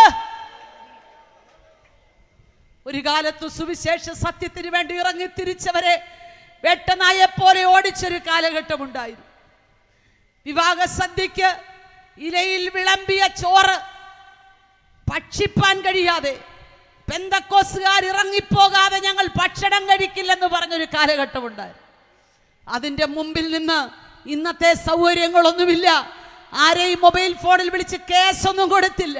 ഉണ്ട് മുറുക്കി ഉടുത്തുകൊണ്ട് സ്തോത്രം പറഞ്ഞ് പുറത്തിറങ്ങിയ പിതാക്കന്മാർ നമുക്കുണ്ടായിരുന്നു കേട്ടോ. നിർബന്ധത്താൽ അവരൊക്കെ ഈ ക്രൂശ് ചുമന്നവരാ. പക്ഷേ അവരുടെ തലമുറ എവിടെ എത്തി നിൽക്കുന്നു എന്ന് തിരിഞ്ഞു നോക്കുന്നത് നല്ലത്. ക്രിസ്തുവിൽ പ്രസിദ്ധരായ രൂഫോസും അലക്സാണ്ടറും ഒക്കെ അവിടെ ഉണ്ടായെങ്കിൽ നമ്മുടെ പിതാക്കന്മാരൊക്കെ ചുമന്ന ഈ സുവിശേഷത്തിന്റെ സത്യം മൂലം നമുക്ക് ലഭിച്ച നന്മകളുടെ വലിപ്പത്തെയൊക്കെ കണക്ക് കൂട്ടുമ്പോൾ ദൈവത്തെ വിട്ടുമാറാൻ നമ്മുടെ തലമുറയെ അനുവദിക്കല്ലേ എന്നും കൂടെ പ്രാർത്ഥിക്കണേ. നാം അറിഞ്ഞ ഈ സത്യത്തിൽ അറിയാതെ നമ്മുടെ തലമുറ നീങ്ങിപ്പോവുകയാ. അവർക്കിതൊന്നും വേണ്ടെന്ന് തോന്നുന്നൊരു കാലഘട്ടത്തിലേക്ക് വരികയാ. ആരാധനയുടെ മഹത്വം മനസ്സിലാക്കാതെ ഇഷ്ടമുള്ളതുപോലെ സഞ്ചരിക്കുന്ന തലമുറ. ചില നാളുകൾക്ക് മുൻപ് ഇവിടെ ഇരിപ്പുണ്ട് ചിലര്, ഞാൻ പേരൊന്നും പറയുന്നില്ല. ഞങ്ങൾ 14 ജില്ലകളിലും യാത്ര ചെയ്ത് തലമുറകൾക്ക് വേണ്ടി പ്രാർത്ഥിക്കാൻ തീരുമാനിച്ചു, ദൈവം തന്നൊരു നിയോഗത്തിൽ. അങ്ങനെ ആലപ്പുഴ ജില്ലയിൽ ഞങ്ങൾ പ്രാർത്ഥിച്ചേച്ച് തുടക്കം കുറിച്ച് വീട്ടിൽ ചെല്ലുമ്പോൾ കേട്ട വാർത്ത, ഒരു കുടുംബത്തിൽ, അല്പം കൂടെ കടത്തി പറഞ്ഞ ഒരു സുവിശേഷ കുടുംബത്തിൽ, ഒരു ദൈവദാസന്റെ മകൾ പഠിച്ച സ്ഥലത്തു നിന്ന് വീട്ടിൽ വന്നു. കൂടെ ഒരു പെങ്കൊച്ചുമുണ്ട്. പബ്ലിക്കാണെന്ന് എനിക്കറിയാമെങ്കിലും അത് പറയാതിരിക്കാൻ പറ്റിയല്ല. കൂടെ വന്ന പെൺകുട്ടി ആരാണെന്ന് മാതാപിതാക്കൾ ചോദിച്ചപ്പോൾ പറഞ്ഞു, ഞാൻ വിവാഹം കഴിച്ചതാന്ന് പറഞ്ഞു. എന്തെങ്കിലും മനസ്സിലാകുന്നുണ്ടോ മാതാപിതാക്കളെ? സുവിശേഷം അറിഞ്ഞ നമ്മുടെ തലമുറ എവിടെ എത്തി നിൽക്കുന്നു എന്നുകൂടെ ഈ രാത്രിയിലൊന്ന് ഓർക്കുന്ന നല്ലതാ. ആണോടാണും പെണ്ണോട് പെണ്ണും അവലക്ഷണമായത് പ്രവർത്തിച്ച സോദോം ഗൊമോറയുടെ പാപങ്ങളിൽ അകപ്പെട്ട് ലോകനാശത്തിലേക്ക് പോയിക്കൊണ്ടിരിക്കുമ്പോൾ ദൈവജനത്തിന്റെ തലമുറ വഴിമാറട്ടെ. പാപത്തിന്റെ വശീകരണ ശക്തി നിന്റെ തലമുറയെ തൊടുന്നതിന് മുൻപേ ഓടിച്ചെന്ന് പെട്ടകത്തിൽ കിടക്കുക. നഷ്ടപ്പെട്ടു പോകുന്ന യുവതലമുറയ്ക്ക് വേണ്ടി നാം എന്ത് ചെയ്യുന്നു?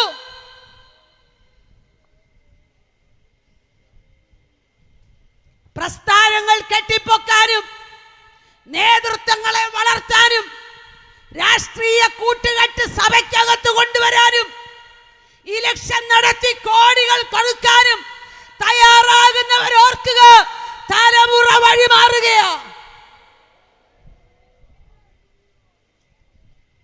പിടിച്ചാൽ കിട്ടാത്തതുപോലെ പൊക്കൊണ്ടിരിക്കുക. പലരുടെയും ജീവിതത്തിൽ ഇതുപോലുള്ള അനുഭവങ്ങൾ കാണുകയാ.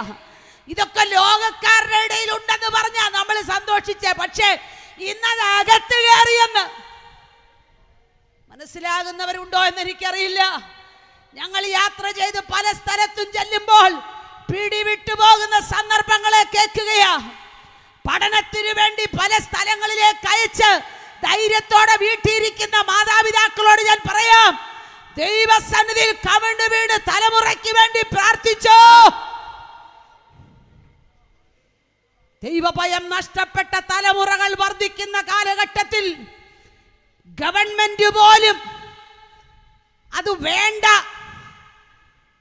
ആണ് പെണ്ണിനെയും പെണ്ണ് ആണിനെയും വിവാഹം കഴിച്ചാൽ മതിയെന്ന് നിയമം ഇറക്കി സുപ്രീം കോടതി. പക്ഷേ പലർക്കും ഇന്നത് അറിയില്ല. ലോകത്തിൽ കാണുന്ന മ്ലേച്ഛതകൾ വിശ്വാസ കുടുംബങ്ങളിലേക്ക് വരാതിരിക്കാൻ സൂക്ഷിച്ചുകൊള്ളുക.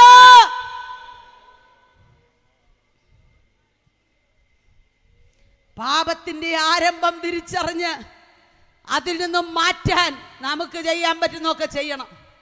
മറ്റൊരാൾക്ക് കുതികാലി വെട്ടുന്നതല്ല ആത്മീക ജീവിതം. മറ്റൊരാളെ തറപറ്റിച്ച് ഞാനാ ശ്രേഷ്ഠനെന്ന് പറയുന്നതല്ല വേദപുസ്തക സത്യം. മറ്റുള്ളവരെ തങ്ങളെക്കാൾ ശ്രേഷ്ഠനെന്നെണ്ണുവാൻ വിളിച്ചു പറയുന്ന വേദപുസ്തകം ഉയർത്തുന്ന വിശുദ്ധന്മാരെ, രാത്രി കൂടി വന്ന ദൈവജനത്തോട് ഞാൻ പറയട്ടെ, മടങ്ങി വരുവാൻ, ദൈവജനം മടങ്ങി വരുവാൻ, ദൈവജനം മടങ്ങി വരുവാൻ ഈ രാത്രി പരിശുദ്ധാത്മാവിനെ വിളിച്ചു പറയുക. Hallelujah, hallelujah. നമ്മുടെയൊക്കെ തലമുറകൾ ദൈവത്തിന് വേണ്ടി പ്രസിദ്ധരാകാൻ നമ്മൾ കണ്ണീരൊഴുക്കണം. അത് മുഴുവൻ കോൺട്രാക്ട് കൊടുത്തേച്ച് വീട്ടിയിരിക്കരുത്. 3 വർഷത്തേക്കാക്കി വെച്ച് ആള് പ്രാർത്ഥിക്കട്ടെ, എനിക്ക് നേരെയില്ല, വേണ്ട കേട്ടോ, കരച്ചിലേക്ക് വരും. ഇന്ന് തലമുറകൾ പലതും ദൈവസഭയിലില്ല. കമ്മിറ്റി കൂടുന്ന രാഷ്ട്രീയം കണ്ട് തലമുറ ഓടുകയാ. പാശ്ചാത്യ രാജ്യങ്ങളിലെ പോലെ യൂത്ത് വർഷിപ്പുകൾ ആരംഭിക്കാൻ പിള്ളേർ നടക്കുക. എന്തുകൊണ്ടാണെന്നറിയാമോ? അവർക്ക് ഇൻവോൾവ്മെന്റ് ഇല്ലെന്ന് മാത്രമല്ല, വചന സത്യങ്ങൾ അവരെ പഠിപ്പിക്കാൻ ആളില്ല. ഇന്ന് രാത്രി ഞാൻ ദൈവത്തിന്റെ ആത്മാവിൽ പറയാം, നാം വിശ്വസിച്ച ഈ വചനം സത്യമാണെന്ന് ഉറപ്പുണ്ടെങ്കിൽ ഈ പുസ്തകത്തിനു വേണ്ടി നെഞ്ചും നെറ്റിയും കാണിക്കാൻ തയ്യാറായ ചെറുപ്പക്കാർ നമ്മുടെ വീട്ടിൽ നിന്ന് എഴുന്നേൽക്കട്ടെ. അമ്മമാരെ, നിങ്ങളുടെ ഉദരത്തിൽ പിറന്ന തലമുറകൾ നിങ്ങൾ വിശ്വസിച്ച ആത്മീക സത്യത്തിന് വേണ്ടി എഴുന്നേൽക്കുന്നത് എന്റെ കണ്ണുകൊണ്ട് കാണണമെന്ന് പ്രാർത്ഥിക്കാൻ തയ്യാറാണോ? മറ്റു പലതിനും വേണ്ടി സമയം മാറ്റിവെക്കുക. ഒരു കാലത്ത് പാപമെന്ന് കരുതിയ പലതും ഇന്ന് പാപമല്ല. ഞാനൊരു കാര്യം പറയാം, വീട്ടിലുള്ള 5 പേരിൽ 4 പേരും വഴിതെറ്റിപ്പോയാലും ഞാൻ പോകില്ലെന്ന് തീരുമാനിക്കുന്നതാ ഭക്തി. എത്ര പേരങ്ങനെ തീരുമാനം എടുക്കും? ഹല്ലേലൂയ. ആരംഭകാലങ്ങളിലെ പിതാക്കന്മാർ സുവിശേഷ സത്യങ്ങൾക്ക് വേണ്ടി ഇറങ്ങിത്തിരിച്ച ചരിത്രം എനിക്കറിയാം. ഞാനും ഒരു വലിയ പിതാവിന്റെ വീട്ടിലെ ആളാ. പത്തിച്ചിറ യോനാച്ചൻ എന്ന് പറയുന്ന ഒരു പിതാവിന്റെ അനന്തര തലമുറയിലെ ഒരാളാണ് ഞാൻ. അദ്ദേഹത്തിന്റെ അനുഭവങ്ങളൊക്കെ ഞാൻ ചെറിയ പ്രായത്തിൽ കണ്ടിട്ടുണ്ട്. മൈലുകൾക്കപ്പുറത്ത് ഭൂതമിറങ്ങുന്ന സമയം, ഒരു ഭൂതമിറങ്ങിയ ഒരു സ്ത്രീയെ വല്ലാതെ ഉപദ്രവിച്ചു കൊണ്ടിരിക്കുമ്പോൾ 2-3 പേര് അപ്പച്ചനെ വിളിക്കാൻ വരിക. അവർ പറഞ്ഞു, അവിടെ ഭൂതമിറങ്ങുക, ആ സ്ത്രീയെ ഒന്ന് രക്ഷിക്കാൻ വരണം. അപ്പച്ചൻ കുളിച്ചൊരുങ്ങി വീടിന്റെ മുറ്റത്തേക്ക് ഇറങ്ങുമ്പോൾ മൈലുകൾക്കപ്പുറത്ത് ഭൂതബാധിതയായി സ്ത്രീ പറയുക, എന്നെ പറഞ്ഞു വിടാനുള്ള ആളിറങ്ങിയിട്ടുണ്ട്, ഞാൻ പൊക്കോളാമെന്ന്. ഇന്ന് രാത്രി നിങ്ങൾക്ക് വിശ്വാസമുണ്ടോ? നിങ്ങൾ ഇറങ്ങുമ്പോൾ ചില ഭൂതശക്തികൾ അലറി മാറുമെന്ന് ഞാൻ വിശ്വസിക്കുന്നു. ഈ തലമുറയിൽ അന്ന് വ്യാപരിച്ച ദൈവശക്തി നമ്മുടെ മേലും നമ്മുടെ തലമുറയുടെ മേലും പകരപ്പെടും. യെസ്, ഞാൻ വിശ്വാസത്തോടെ പറയുന്നു, നിങ്ങൾ സമർപ്പിക്കാൻ തയ്യാറാണെങ്കിൽ മൈലുകൾക്കപ്പുറത്തുള്ള ഭൂതശക്തികൾ നിങ്ങളുടെ ശബ്ദത്തിന്റെ മുൻപിൽ ഇളകി മാറും. യെസ്, വിശ്വസിക്കുന്നവർ ദൈവത്തിന് സ്തോത്രം ചെയ്താട്ടെ, സ്തോത്രം ചെയ്താട്ടെ. സംഭവിക്കാൻ പോകുക, ഈ കൺവെൻഷൻ മൂലം ഈ ദേശത്തൊരു ചലനം സംഭവിക്കാൻ പോകുക. വർഷങ്ങളായി പ്രാർത്ഥിച്ചിട്ടും മാറാത്ത, ഉപവസിച്ചിട്ടും മാറാത്ത ചിലതിന്റെ മേൽ ദൈവകരം ചലിക്കാൻ പോകുക. ഇന്ന് രാത്രി പന്തലിനകത്തൊരു രോഗസൗഖ്യം വ്യാപരിക്കുന്നു. ചില രോഗികൾ ഈ രാത്രി സൗഖ്യമാകുകയാ. യേശുവിന്റെ നാമത്തിൽ, യേശുവിന്റെ നാമത്തിൽ ഈ രാത്രി ദൈവശക്തി വ്യാപരിക്കട്ടെ.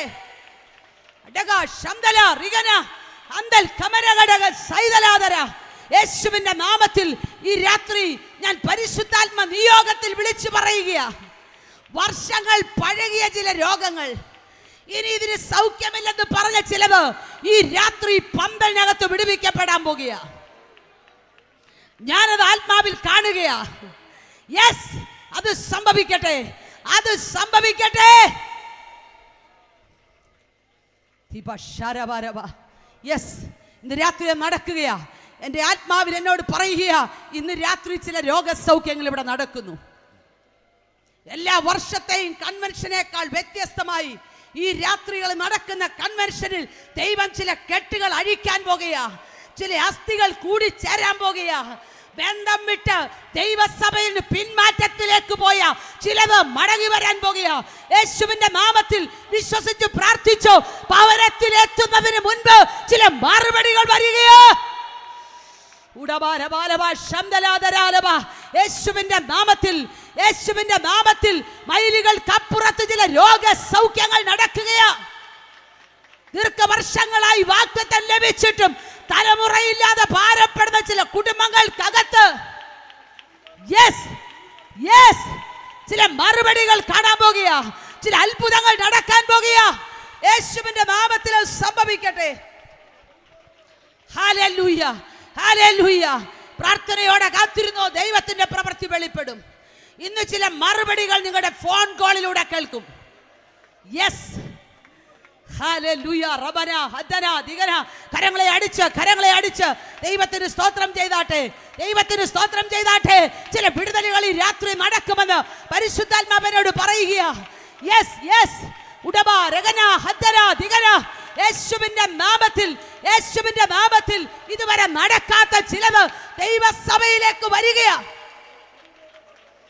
ഓ, യേശുവിന്റെ നാമത്തിൽ കൂട്ടമായി ചില പ്രാർത്ഥനാ ഗ്രൂപ്പുകൾ ഈ ദേശത്തുള്ള ദൈവസഭയിലേക്ക് വരാൻ പോകുക. യെസ്,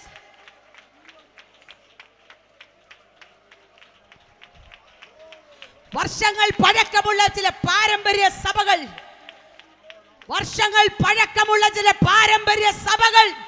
സമുദായ സഭകൾ ആ കെട്ടുപാടുകളെ വിട്ട് ദൈവസഭയിലേക്ക് വരാൻ പോകുക.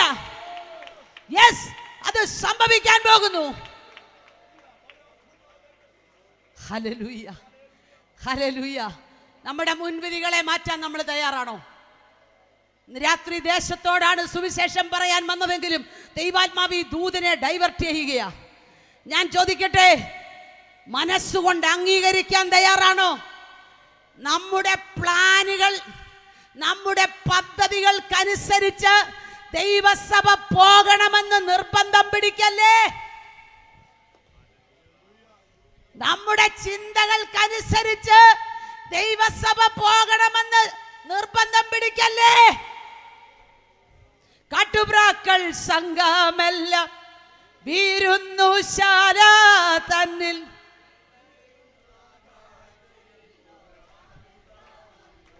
ഓ, കാട്ടുപ്രാക്കൾ സംഘമെല്ലാം വീരുന്നു ശാല തന്നിൽ. ഓ, അടയാളങ്ങൾ കാണുന്നുണ്ട്, ഒരുങ്ങിയിട്ടുണ്ടോ നീ?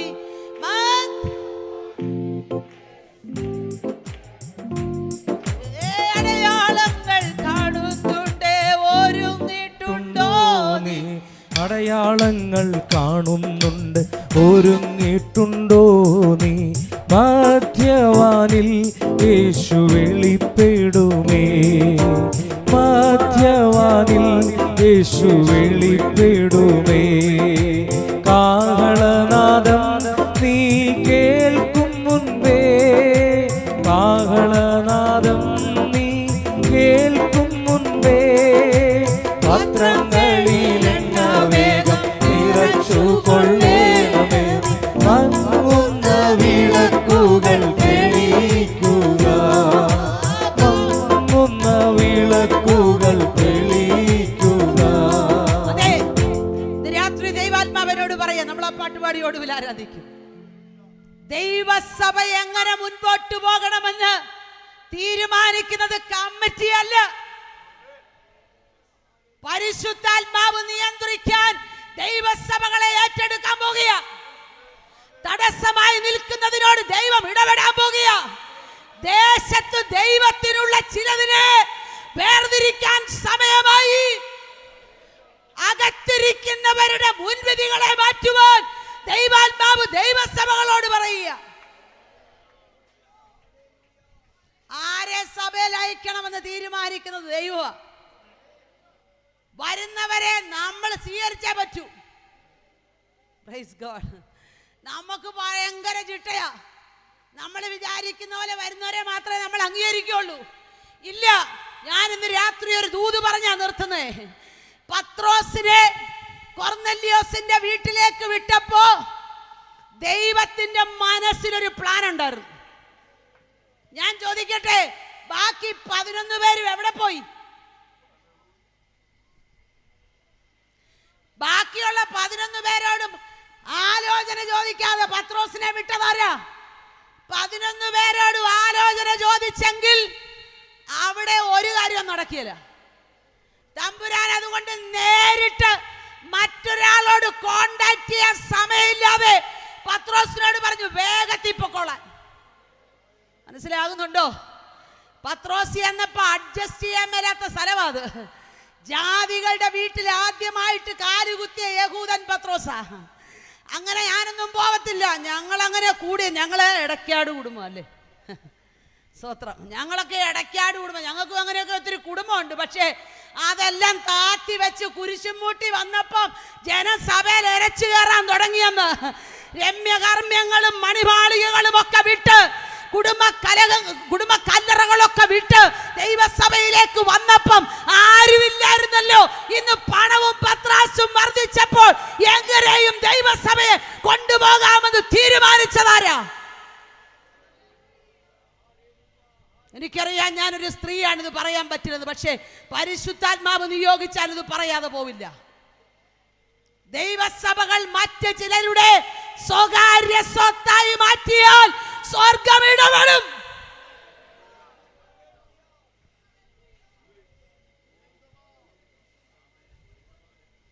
സ്വന്തം പുത്രനെ ആദരിക്കാതെ നമുക്ക് വേണ്ടി നൽകി തന്ന ആ ദൈവ സ്നേഹത്തിന്റെ മുൻപിൽ പത്രാസും പദവിയും ഒക്കെ വിട്. നമ്മുടെ മാന്യതയ്ക്ക് ചേരുന്നവരെ മാത്രം ചേർത്ത് ദൈവസഭ കെട്ടിപ്പടുക്കാമെന്ന് ചിന്തിക്കല്ലേ. ഭക്തന്മാർ അതുകൊണ്ടാ പാടിയ കാട്ടുപ്രാക്കൾ സംഘമെല്ലാം വിരുന്നുശാല തന്നിൽ നിറയുന്ന കാഴ്ച.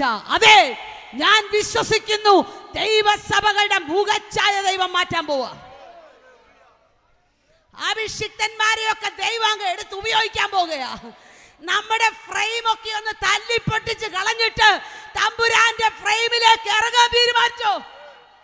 യെസ്, ദൈവം ചിലതിനെ സഭയുടെ വാതുക്ക കൊണ്ട് നിർത്തിയിരിക്കുക. ഞാൻ ഒരു കാര്യം പറയട്ടെ, ഈ ഒറ്റാലിന്റെ വാതുക്ക നീർക്കോലി കിടക്കുന്ന പോലെ ചിലതിങ്ങനെ കിടക്കുക വർഷങ്ങളായിട്ട്.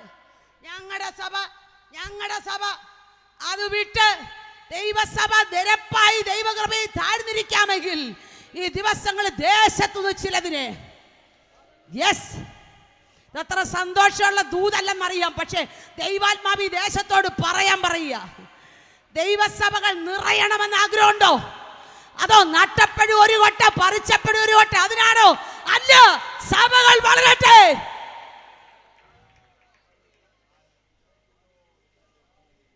ഇന്ന് പലതും ദൈവസഭയ്ക്കകത്ത് കയറി വന്നു. വേണ്ടാത്ത പലതും തിക്കി കയറുക. എന്തുകൊണ്ടാണെന്നറിയാമോ? നമ്മുടെ അകത്ത് പണം വർദ്ധിച്ചു. പിതാക്കന്മാരെ ഭക്ഷണത്തിന്റെ മുമ്പിൽ നിറക്കി വെട്ടപ്പോൾ അവർ കോടതികളിൽ പറഞ്ഞില്ല. അവർ മുട്ടുമേൽ നിന്ന് പ്രാർത്ഥനാ മുറികളിൽ കരഞ്ഞപ്പോ തലമുറകൾ വരിക, കെട്ടിടങ്ങളൊക്കെ പണിതു, ഇഷ്ടം പോലെ സൗകര്യങ്ങളും നന്മകളും ലഭിച്ചു. പക്ഷേ ദൈവകൃപ ചോർന്നു പോയത് അറിഞ്ഞില്ല. രാത്രി ഞാൻ ദൈവാത്മാവിൽ പറയുക, ദൈവസഭയെ മടങ്ങി വരിക.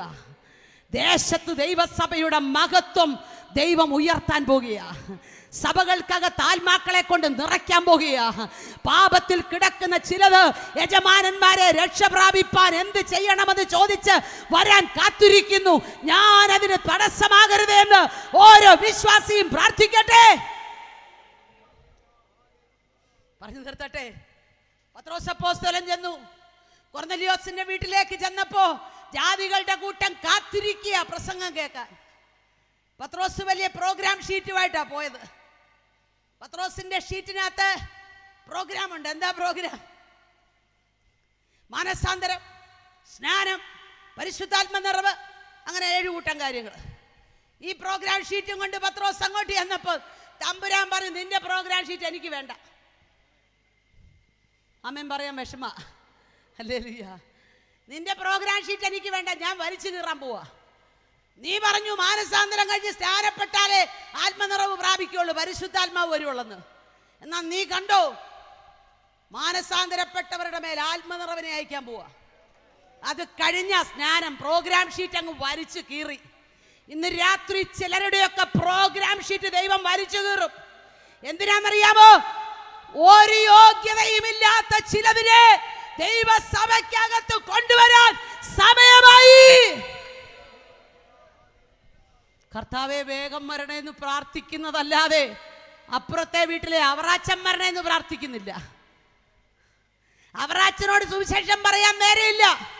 ഞാൻ പോകുന്നിടത്ത് റോസമ്മ വരില്ലെന്നാ നമ്മുടെ ആഗ്രഹം. ഭയങ്കര പ്രാർത്ഥന ഉപവാസം. ഇതിനകത്തുള്ളവരല്ലാതെ ആരും അകത്തോട്ട് കയറുന്നില്ല. വാതിക്കൽ ഇങ്ങനെ കിടക്കുകയല്ലേ, ഞാൻ, എൻ്റെ കുടുംബം, എൻ്റെ സഭ, തീർന്നു. ഇന്ന് രാത്രി ഇടയ്ക്കാട് കുടുംബയോഗത്തിൽ ഈ ദേശത്തുള്ള ദൈവസഭകളോടുള്ള ദൈവത്തിൻ്റെ ദൂത് ഞാൻ പറയുക.